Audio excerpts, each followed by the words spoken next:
मेरे दोस्तों, ये जो वीडियो बनने जा रही है ये केवल रिपीटर्स बच्चों के लिए बनने जा रही है। अगर आप फ्रेशर हैं तो बहुत ज़्यादा तनाव मत लीजिएगा। मेरे बच्चे, मैं उन बच्चों से बात करने जा रहा हूं जिन्होंने लगभग कोचिंगें कहीं ना कहीं से ले ली है, कुछ ना कुछ किताबें भी खरीद ली और प्रैक्टिस भी थोड़ी बहुत की है, और काफ़ी समय हो गया लेकिन सिलेक्शन नहीं हो पा रहा रेलवे के किसी एग्ज़ाम में।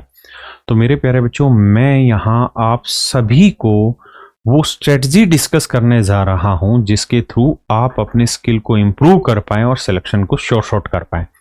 देखिए, मेरा एज ए टीचर एक ही काम है कि मेरे पास जितना अनुभव है उसी अनुभव को गाइडेंस के रूप में आप तक पहुंचाऊं। मैंने पीछे एक वीडियो बनाई और उस वीडियो में मैंने आपको खुल के ये कहा कि यार, आपके सिलेक्शन ना होने के पीछे कौन कौन से मुख्य कारण हैं, खुल के कमेंट बॉक्स में भर दो। उसके दो फायदे होंगे। सबसे पहली चीज तो ये कि जब आप अपनी कमियां बताएंगे तो आप में एक कॉन्फिडेंस आएगा और आपके माइंड को बार बार रिप्लाई आएगा कि हाँ, आप में ये कमियां हैं, ताकि उन कमियों को फिर आप सुधारें। दूसरा ये कि जब आप सच को स्वीकारना शुरू कर देते हैं ना, तो सच मायने में वहीं से आप आगे बढ़ना शुरू कर देते हैं। और लगभग 2000 बच्चों ने कमेंट्स में केवल और केवल अपनी कमियां बताई हैं। बहुत सारी कमियां बताई, मैं आज कुछ एक ही कमियां लेकर आया हूं जिन कमियों के थ्रू हम आपसे बात करने जा रहे हैं और इन्हीं कमियों को सुधारने का तरीका बताने जा रहा हूं। नमस्कार मेरे बच्चे, मैं राकेश यादव आप सभी का इस वीडियो में स्वागत करता हूं। मेरे बच्चे, जब हमने यूट्यूब पर वीडियो डाली और पूछा कि आप अपनी कमियां बताइए, तो कमियां बच्चों ने क्या क्या बताई, उन्हीं चीजों पर बात करते हैं। बच्चों ने कहा एक्यूरेसी बहुत लो है, टाइम मैनेजमेंट बहुत खराब है, जीके जीएस जीए वाला पोर्शन बहुत वीक है, ज्यादा बुक्स पढ़ ली लेकिन प्रैक्टिस कम की, मॉक टेस्ट का एनालिसिस नहीं किया, गलत चैप्टर में ज्यादा समय वेस्ट कर दिया।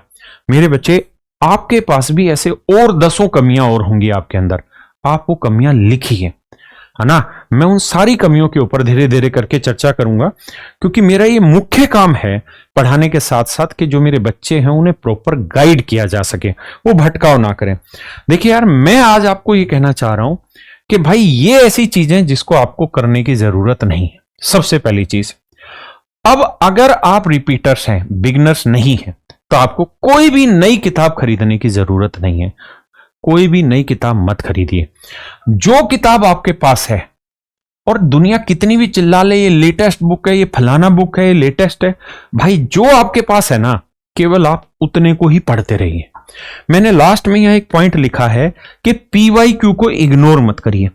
जितने भी राइटर है ना, जो भी हमारी इस सारी लाइन के, पढ़ाने वाली लाइन के, जिन्होंने भी किताबें लिखी हुई हैं, उसमें 99 नहीं 100% उन्होंने पीवाईक्यू डाला हुआ है।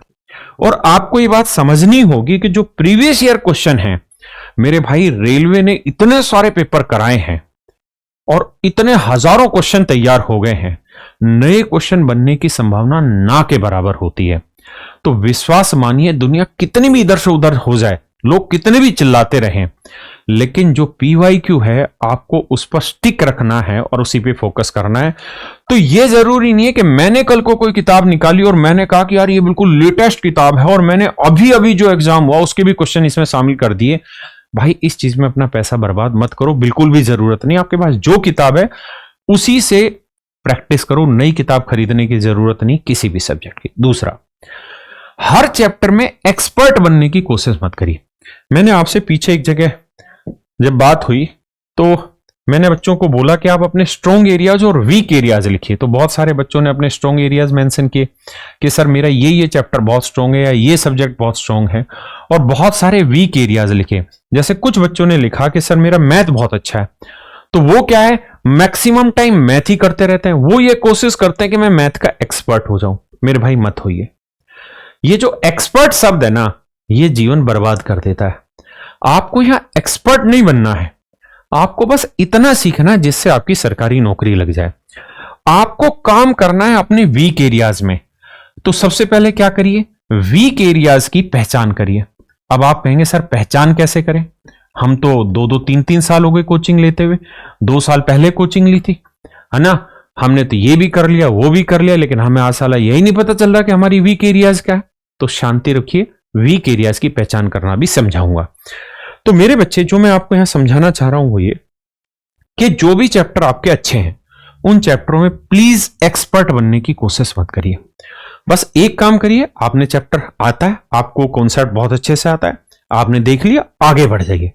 कोशिश करिए कि जो वीक एरियाज हैं उन पे ज्यादा मेहनत करी जाए, क्योंकि जिस चीज में आप एक्सपर्ट बन जाते हैं ना, उसमें इंटरेस्ट बहुत ज्यादा हो जाता है, आपकी रुचि बहुत ज्यादा बढ़ जाती है, और इसी रुचि के चक्कर में एक दिन आपकी रुचि निकल जाएगी, है ना। तो इंटरेस्ट तभी आ रहा है जो चीज आप एक्सपर्ट हो गए, और जिस चीज में आप एक्सपर्ट हो गए उसमें मैक्सिमम स्कोर आपका पहले ही है, उसमें और ज्यादा दिमाग मत दौड़ाइए। आप ऐसा नहीं है कि आप मान लीजिए कि मैं एग्जांपल के तौर पे एक ज्योमेट्री ले रहा हूं, एक एग्जांपल के तौर पे समझाने के लिए। ज्योमेट्री बहुत सारे टीचर ऐसे हैं जो 200 लेक्चर में ज्योमेट्री खत्म कराते हैं, बहुत सारे टीचर ऐसे हैं जो 4-5 लेक्चर में खत्म करा देते हैं। आपको ये समझना होगा कि यार ज्योमेट्री चैप्टर की वेटेज कितनी है, पेपर में उसका स्कोर क्या है। अगर 1 से 2 ही सवाल आ रहा है तो मुझे इसको इतना वाइड, इतनी गहराई में नहीं सीखना है, शाहरुख खान की तरह नहीं, है ना। आपको कम ही सीखना है, जितनी जरूरत तो उतना ही सीखना है। दूसरा, मेरे बच्चे, जो बच्चों ने यहां लिखा कि सर एक्यूरेसी लो है, तो मेरे बच्चे, बहुत सारे बच्चे स्पीड के चक्कर में ना एक्यूरेसी गिरा देते हैं। मैं भी जब मैथ की प्रैक्टिस कराता हूं तो समझाता हूं सवाल में कि भाई अगर समय कम है तो ये वाला मेथड लगा लो, लेकिन अगर समय है तो इसे सोल्व कर लो। क्यों कर लो? क्योंकि ये गलतियां हो सकती हैं। देखिए, अगर आप एसएससी की तैयारी कर रहे होते तो मैं जरूर कहता कि हाँ यार, स्पीड बहुत बड़ा रोल प्ले करती, क्योंकि 60 मिनट में आपको 100 सवाल सोल्व करने हैं। लेकिन अगर मेरे बच्चे आप रेलवे की तैयारी कर रहे हैं तो आपको 90 मिनट में 100 सवाल सोल्व करने हैं। यानी टाइम जो मिल रहा है रेलवे में वो पहले से बहुत अच्छा मिलने लग रहा है।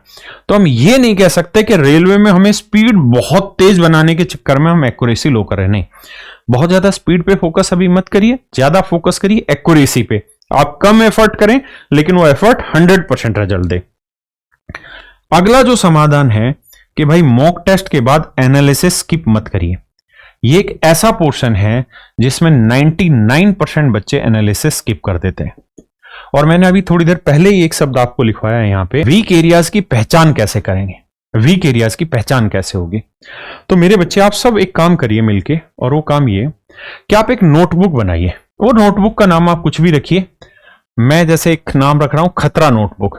इस खतरा नोटबुक का मतलब यही है कि जैसे आपने मान लीजिए मॉक टेस्ट दिया और उस मॉक टेस्ट में 30 सवाल मैथ के थे, ध्यान देना मेरी बात को, 30 क्वेश्चन मैथ के थे, है ना।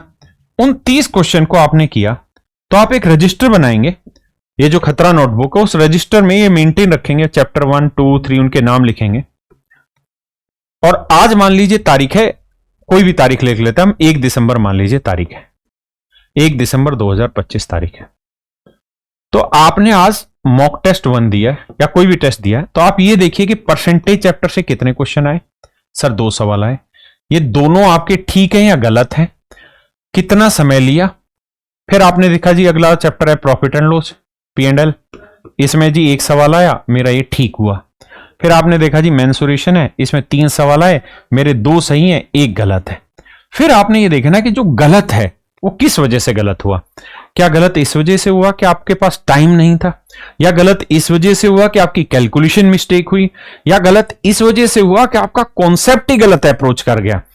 तो मेरे बच्चे, ये जो गलत हुआ है ना, और ये क्यों गलत हुआ, ये क्यों ही सच मायने में आपको बताएगा कि आपके वीक एरियाज क्या हैं, आपकी कमजोरी क्या है। अगर मान लीजिए ये आपका गलत हो गया, गोले वाला सवाल गलत हो गया, स्फीयर का, गोले का सवाल गलत हो गया, तो इसका मतलब यह है कि आपका अगर गोले के कॉन्सेप्ट कमजोर होने की वजह से सवाल गलत हुआ है, तो आप वापसी जाइए, अपनी क्लास नोट्स खोलिए, जो मैंने पढ़ा रखा है क्लास में, जिस भी टीचर ने पढ़ा रखा है, या वीडियो खोलिए, या जो भी नोट्स आपने बना रखा है, और उसमें गोले के सारे कॉन्सेप्ट रिवाइज करिए, दोबारा से रिवाइज करिए। ऐसे ही मेरे बच्चे जीएस में भी, जैसे मान लीजिए 1857 की क्रांति है, और 1857 की क्रांति आपने पढ़ रखी है, और इसी से एक सवाल आया मॉक टेस्ट में, और वो सवाल आपका गलत हो गया, तो इसका मतलब है कि कुछ ना कुछ 1857 की क्रांति में मिस हुआ है ना। तो आप देखिए कि क्या वो जो चीज मिस हुई है वो आपके क्लास नोट्स में थी या नहीं थी। आपने कहा जी थी, तो इसका मतलब आपको याद नहीं थी, तो डरना नहीं है, उसको दोबारा रिवाइज कर लेना। अगर नहीं थी तो ये खतरा नोटबुक इसी चीज के लिए। फिर आप 4 किताबें बनाएंगे, इसके अलावा 4 नोटबुक और बनाएंगे, एक जीएस की, एक मैथ की, एक रीजनिंग की, ऐसे 3 नोटबुक आप बनाएंगे, सॉरी। और उन तीनों नोटबुक में जीएस में आप अलग से मेंशन करेंगे कि ये पॉइंट 1857 की क्रांति का है, ताकि वो आगे आपको याद रहे। मेरी बात समझ पाए? हर एक सब्जेक्ट का आपको डिटेल पहले एनालिसिस करने के लिए उसका सिलसिलेवार सब्जेक्ट की सीक्वेंस लिखनी है, ताकि जब जो गलती हो वहां कराई जाए। आपको जब जो कमी दिखाई दे रही है, अगर आपको लग रहा है कि सर कैलकुलेशन में एरर हो रही है, तो आप अपनी खतरा नोटबुक में नोट करिए कि आज मॉक टेस्ट 5 हुआ और इसमें मेरी कैलकुलेशन की वजह से 3 सवाल गलत हो गए। फिर आप ये डिटेल एनालिसिस करिए कि मेरी कैलकुलेशन में क्या गलत है। स्क्वायर निकालने में दिक्कत है, 16 का क्यूब निकालना भूल गया, 21 का क्यूब मुझे याद नहीं है, तो भाई वो याद करो। एनालिसिस इसीलिए होता है।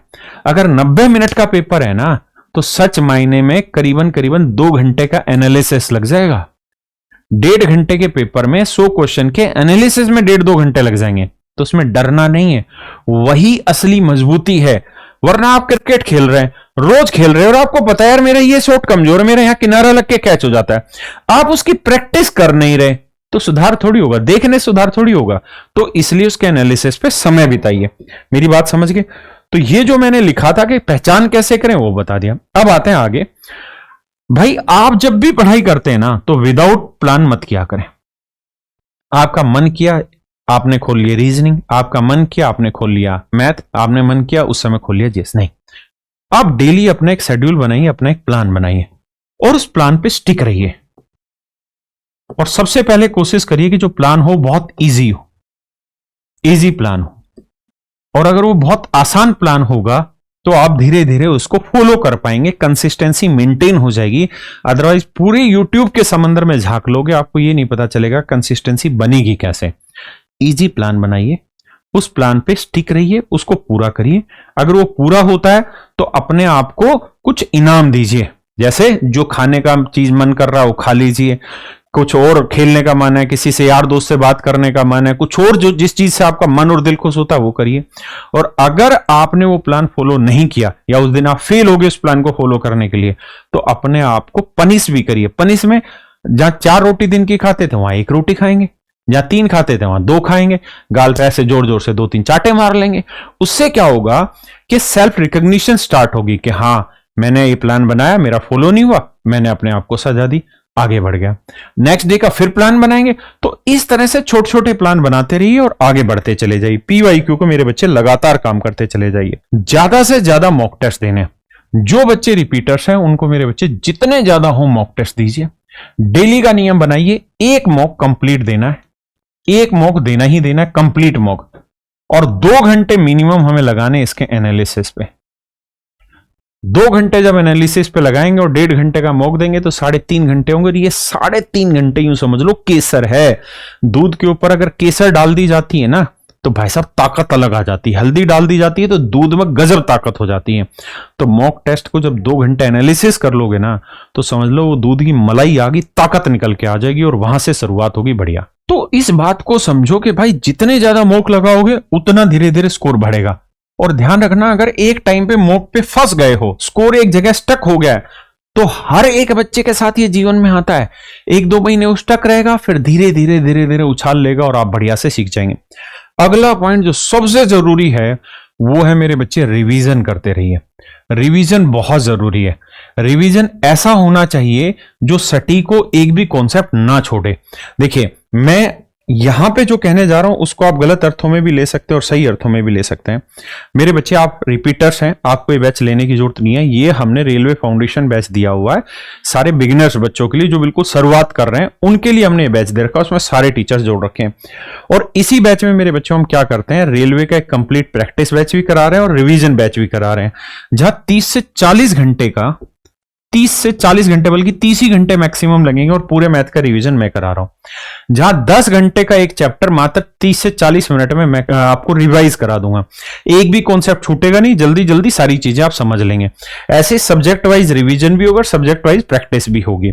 तो ये सारे के सारे हम बिगिनर्स बच्चों के लिए तीनों चीजें देते हैं, एक पूरा कंप्लीट फाउंडेशन बैच, ये प्रैक्टिस बैच और रेलवे रिवीजन। ये तीनों बैचों की जो प्राइस है वो 999 रुपए रखते हैं मेरे बच्चे। आपको ये लेने की जरूरत नहीं है क्योंकि आप रिपीटर स्टूडेंट है। हाँ, लेकिन बहुत सारे बच्चों की डिमांड आ रही थी कि सर हमको क्या है, हमको रिवीजन करा दीजिए और हमें रेलवे के क्वेश्चन करा दीजिए प्रैक्टिस। तो मेरे भाई मेरी अभिनय सर से बात हुई और हम लोग 3000 क्वेश्चन आपको कराने जा रहे हैं मैथ में, जिसमें से 2000 क्वेश्चन की प्रैक्टिस मैं करा रहा हूं और 1000 क्वेश्चन की प्रैक्टिस अभिनय सर कराने लग रहे हैं। मतलब हम दोनों का कॉम्बो आपको 3000 क्वेश्चन की प्रैक्टिस कराएगा और ये सारे वो एग्जाम होंगे जो लेटेस्ट वाले एग्जाम है उनके क्वेश्चंस की, ताकि आपके पास बुक अगर लेटेस्ट ना हो तो भी आपकी प्रैक्टिस लेटेस्ट हो जाएगी। और रिवीजन मेरे बच्चे मैं करा रहा हूं पूरी टीम के साथ, और यहां पे भी पूरी टीम आपकी प्रैक्टिस और रिवीजन करा रही है। और इन दोनों ही चीजों की जो फीस है वो 599 रुपए है। प्रैक्टिस बैच और रेलवे रिवीजन दोनों की फीस 599 रुपए। लेकिन मैं फिर से अपनी बात दोहरा देता हूं, अगर आप लोगों ने कभी भी ये बैच ले रखा है, रेलवे फाउंडेशन पिछले महीने और से पिछले महीने में भी ले रखा है, तो आपको ये खरीदने की जरूरत नहीं है, क्योंकि ये सारी सुविधाएं इन बैचों के साथ ऑटोमेटिकली 1 दिसंबर से सभी बैचेज में अपडेट करने लग रहे हैं। और इसमें बिल्कुल भी कंफ्यूज नहीं होना है। यानी इन दोनों की फीस मैंने कुल मिला के मेरे बच्चे 599 रुपए रखी, दोनों की कंबाइंड फीस। और अगर मेरे बच्चे तीनों बैचेज आपके पास हैं, यानी ये पूरा कंप्लीट रेलवे फाउंडेशन बैच और ये दोनों बैच, तो इन तीनों ही बैचों की कंबाइंड फीस है 999 रुपए। और वो हर एक बच्चा जो रेलवे फाउंडेशन बैच लेगा, इसी बैच के साथ वो 2 बैच उसको ऑटोमेटिकली बिल्कुल फ्री मिल जाएंगे। और मेरे भाई ये मत सोचिए कि मैं यहाँ कोई बैच वैच, आप समझ सकते हैं कि 999 रुपए में मैं 3 बैचेज आपको कराने लग रहा हूं, तो हम अपनी पूरी ताकत झकझोर दे रहे हैं यहाँ पे। तो ये बैचेज का इश्यू नहीं है। हाँ, मैं अपनी उसी ओरिजिनल बात पर वापसी आता हूं जिसके लिए मैंने ये सेशन बनाया। आपको इसके अलावा भी और जो कमियां लगती हैं, आप प्लीज प्लीज प्लीज कमेंटों में मेंशन करिए। जैसे कुछ बच्चों ने यहां कमियां लिखी कि सर टाइम मैनेजमेंट खराब होता है। भाई अगर मैं आपको यहां सिखाऊंगा ना कि टाइम मैनेज कैसे करें, तो आप कभी भी नहीं सीखोगे। मैं आपको यहां शेड्यूल बना के देता हूं, मेरी टीम बहुत बार बना के देती है जेनेरिक सेशन में कि सर आप ये टाइम टेबल बताइए बच्चों को, इस टाइम टेबल के अकॉर्डिंग पढ़ें। लेकिन सच बात यह कि मेरी इच्छा नहीं होती बताने की, कारण हर एक बच्चे का अपने हिसाब से टाइम मैनेजमेंट होना चाहिए। आप टाइम मैनेजमेंट करते हो सिर्फ 2 दिन के लिए ये एनालिसिस करिए, 2 दिन में, और आप हर 30 मिनट बाद ये एनालिसिस करिए कि लास्ट 30 मिनट में मैंने क्या क्या किया। 5 मिनट रील देखी, फिर मैंने यूट्यूब देख लिया, फिर मैंने इंस्टाग्राम देख लिया, फिर मैं किसी से बातों में लग गया, मैं इसमें लग गया, उसमें लग गया। आप पूरे 2 दिन एक बार केवल और केवल अपना एनालिसिस ये करिए कि आप पूरे दिन में कितनी देर के लिए मोबाइल पे रहे, स्क्रीन टाइम क्या रहा, कितनी देर आपने फालतू के लोगों से या फालतू बातें किसी और से की, कितनी टाइम ऐसी चीजें थी जो आपको नहीं करनी चाहिए थी, टाइम वेस्ट वहां नहीं होना चाहिए था। जब आप इन सारी चीजों को निकाल लेंगे ना, तब मेरे बच्चे आप सही मायने में टाइम मैनेजमेंट कर पाएंगे। और टाइम मैनेजमेंट का मतलब ये बिल्कुल नहीं है कि आप सिर्फ पढ़ाना, खाना, सोना यही चीज हो, नहीं। टाइम मैनेजमेंट में एक चीज ये भी जरूर होनी चाहिए, हाउ टू एंटरटेन योरसेल्फ। आप अपने आप को आनंदित कैसे कर सकते हैं, अच्छी चीजों में कैसे आनंदित कर सकते हैं मेरे भाई। आप क्रिकेट खेलने में आनंदित हो सकते हैं, आप कुछ अच्छी चीजें सुनने में अपने आप को माइंड को रिलैक्स कर सकते हैं, तो वो चीजें भी शामिल करिए। और जो मेरे भाई बिगिनर्स है वो बिल्कुल नाराज ना हो। आपको जो जो प्रॉब्लम नजर आती है आप प्लीज कमेंट में लिखिए, मैं उसी के आधार पर अगली वीडियो आप लोगों के लिए लेके आऊंगा। नमस्कार, धन्यवाद।